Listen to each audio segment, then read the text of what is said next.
Today on Morning Meditations, I'm going to talk about wine in the Bible. I might lose some friends over this one.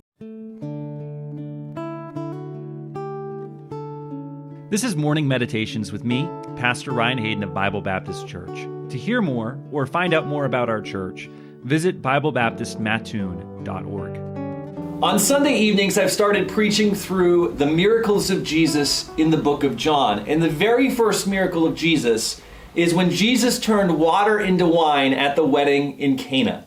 Now, a lot of Baptists are really uncomfortable with this story because wine plays such a big part in it. And it begs the question, what was wine like in the Bible? Here's the thing that might lose me some friends. I think wine was just wine. And that means it had alcohol in it. And that means, yes, that Jesus and the disciples drank wine with alcohol in it. Now, before you unsubscribe and send me hate mail, let me explain a few things about ancient wine. The first thing to understand is that it was always diluted with water. The common practice was to dilute it with up to 20 parts of water to 1 part wine. You can read about this in tons of ancient texts, including Homer and Plutarch and Pliny and many others. Wine already has a fairly low alcohol content, and you would have to drink a ton of diluted wine to get drunk. It would be almost impossible. The second thing to understand is that when the Bible talks about strong drink,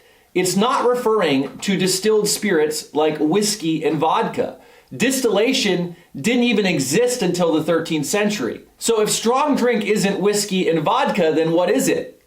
I think it was undiluted wine. Now, the Bible has a few good things to say about wine, but a ton of warnings about strong drink. A third thing to understand about wine in the Bible is its purpose. Wine with alcohol was necessary because it acted as a disinfectant to the water supply. It also served as an important medicine before modern medicine became widely available. So when Jesus turned water into wine, I think it was just that. It was wine.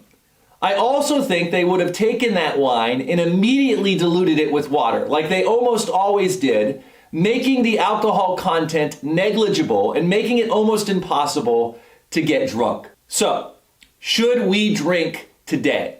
Now, I've got friends all over the place on this topic, but personally, I feel very strongly that I don't think we should. We have tons of options for non-alcoholic beverages that didn't exist in the ancient world. We have other ways of purifying our water. We have plenty of other medicines. The reasons for why we shouldn't drink could be a book. I got a 2-minute devotional. But if you are looking for a book, my good friend, Pastor Jim Delaney of Salem Bible Church in Salem, New Hampshire, has a great little booklet on the subject. I think it's the fairest thing I've ever read about alcohol in the Bible. And I'm going to include a link in the description so that you can read it for free online.